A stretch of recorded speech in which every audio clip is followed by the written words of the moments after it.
नमस्कार, मी सुविद्या आज तुमचं सगळ्यांचं स्वागत करते। आज मी तुम्हाला कुर्लींचा रस्सा दाखवणार आहे। कुर्ले म्हणजे हे आपल्या ओढ्यातले ह्या कुर्ल्या काढलेल्या आहेत। हे साव्या कुर्ल्या आहेत, यांना खाऱ्या पाण्यातले नाहीत, गोड्या पाण्यातले आहेत। ह्या बघा, ह्या आहे तो खेकडा आहे, नर आहे हा। त्याचं असं असतं, नर असा दिसायला असतो आणि ही मादी आहे रुंद रुंद कासोट्याची। आमच्याकडे ह्याला कासोटा म्हणतात। हे दोन प्रकार आहेत खेकड्यांचे, एक नर आहे एक मादी आहे। नीट करायला मी तुम्हाला आधी सुरुवातीला दाखवते। खेकडे नीट करावे लागतात। खेकड्यांचे दोन आधी बाजूला दोन डेंगे असतात, हे दिसतायत ते तुम्हाला, ते काढून घ्यावे लागतात पहिल्यांदाच। आता हे मी फ्रीजमध्ये ठेवले होते त्यामुळे ते मेले आहेत, नाहीतर ते जिवंत असताना खूप चावतात। हे दोन डेंगे आहेत आणि हे पाय, हे असे आपण आधी काढून घेऊया सगळे।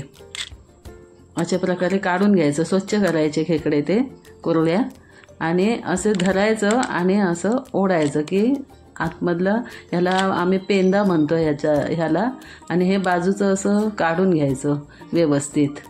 सगळं स्वच्छ करायचं खेकडा, असे घाण बाजूची त्याचे काय काय असेल ते सगळं काढून घ्यायची घाण, आणि स्वच्छ नीट पांढरे शुभ्र अगदी करून घ्यायचे धुवून। या अशा प्रकारे मी सगळे नीट करून घेते। खेकड्याचा रस्सा ना खायला खूपच चविष्ट आणि चटकदार लागतो। ही मादी खेकडी आहे, हे बघा, याची छोटी छोटी पिल्लं होती त्यामुळे ती तशी दिसते। ह्या दिवसात ती पिल्लं येतात त्यांना, त्याच्यामुळे ते बाजूला येतात आणि आपल्याला ते मिळत असतात ह्या दिवसामध्ये, कासोट्यात असते। हे बघा, ह्याचे पण काढून घेऊया सगळे पाय। ज्याच्याकडे डेंगे वगैरे, आमच्याकडे डेंगे म्हणतात याला, आणि हिला पण नीट करून घेऊया।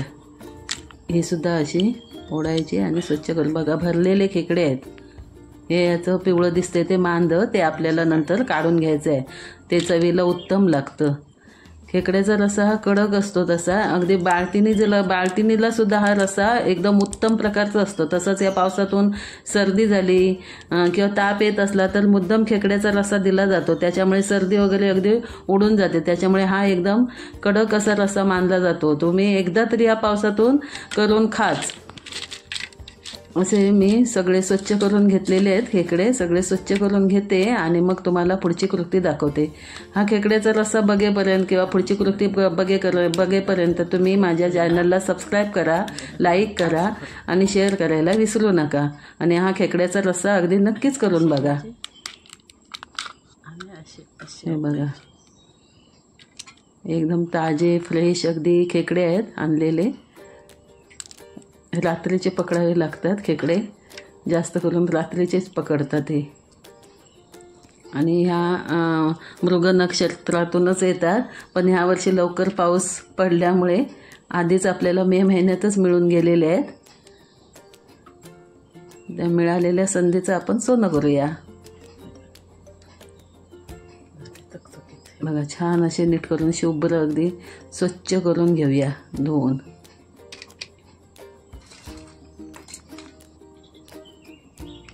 आता हे मी तुम्हाला म्हटलं तसं ह्याच्यात मांद असतं, मग त्याच्या खेकड्याचे जे वरचं टर्पल असतं त्याच्यात हे मांद असतं, ते तेवढंच आपण काढून घ्यायचं असतं। आणि बाकीचं जे काळं वगैरे असतं ते कडू लागतं लागायला, त्याच्यामुळे ते काय काढून घ्यायचं नाही, एवढं मांद तेवढंच आपण काढून घ्यायचं आहे। ते आमटीत खूप चविष्ट वगैरे लागतं, किंवा ह्याचा दुसरा एक पदार्थ सुद्धा केला जातो पिठात वगैरे मळून, हे पुन्हा टर्पल अशी भरून उकळी रश्श्यामध्ये टाकली जातात किंवा अशीच फ्राय करतात, तोही छान लागतो। तोही मी कधीतरी तुम्हाला दाखवेनच।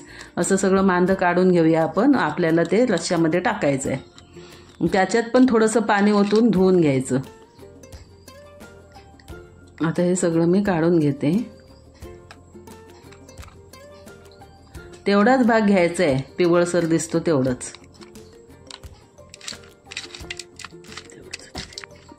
त्याला एक वेगळीच चव असते। आता मी सगळं धुवून वगैरे स्वच्छ घेतलेलं आहे। आता हे जे त्याचे पाय आहेत खेकड्याचे, डेंगे वगैरे आहेत, ते आपण मिक्सरला लावून घेणार आहोत। त्याच्यात खरा अर्क असतो, तो अर्क रश्श्यात गेला की एक वेगळीच चव लागते रश्श्याला। सुरुवातीला मी टाकले लसूण तेलामध्ये, नंतर टाकले 7-8 पानं कढीपत्त्याची, नंतर बारीक चिरून टाकायचा आहे कांदा, आणि चांगला अगदी भाजून घ्यायचं आहे। आता लाल होतच आलं आहे। आता आतमध्ये टाकूया। बघा छान भाजलं आहे ना।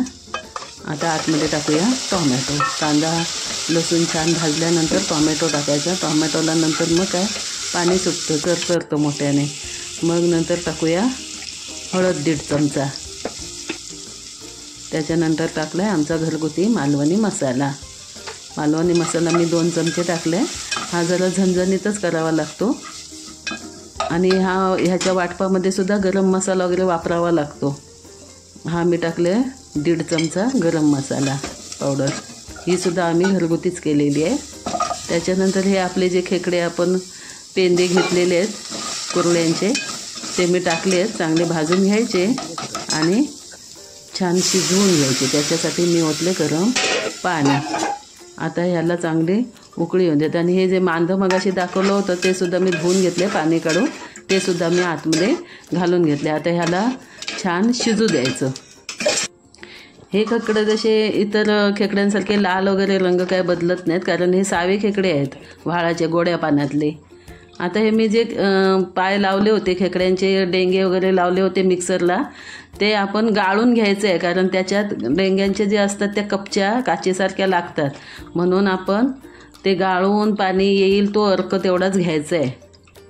आता मी सगळं हे पाणी गाळून घेते।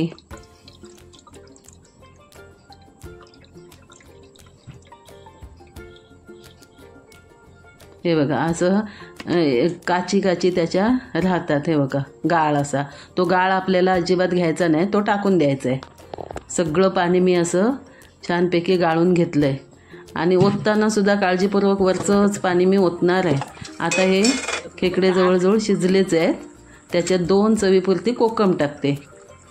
हे आता हे आमचं मालवणी पद्धतीचं वाटप, कांदा लसूण ह्याचं मिक्स वाटप आहे भाजून काढलेलं, ते आता मी आतमध्ये घातलं आहे। हा बघा खेकडे शिजलेले आहेत।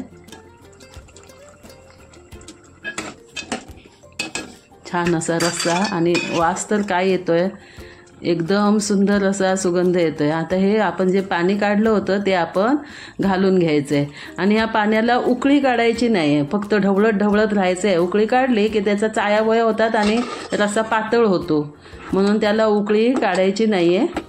तुम्ही असं करा आणि खाऊन बघा। तुमची सर्दी वगैरे काय असेल तर पटकन अगदी पळून जाईल। खूप कडक असा आणि छान असा रस्सा लागतो, खूप चवीला उत्कृष्ट लागतो, पिऊन खावासा वाटतो। हा व्हिडिओ पाहून तुम्ही केलात की मला नक्की कमेंट करा। बघा कसं छान। धन्यवाद।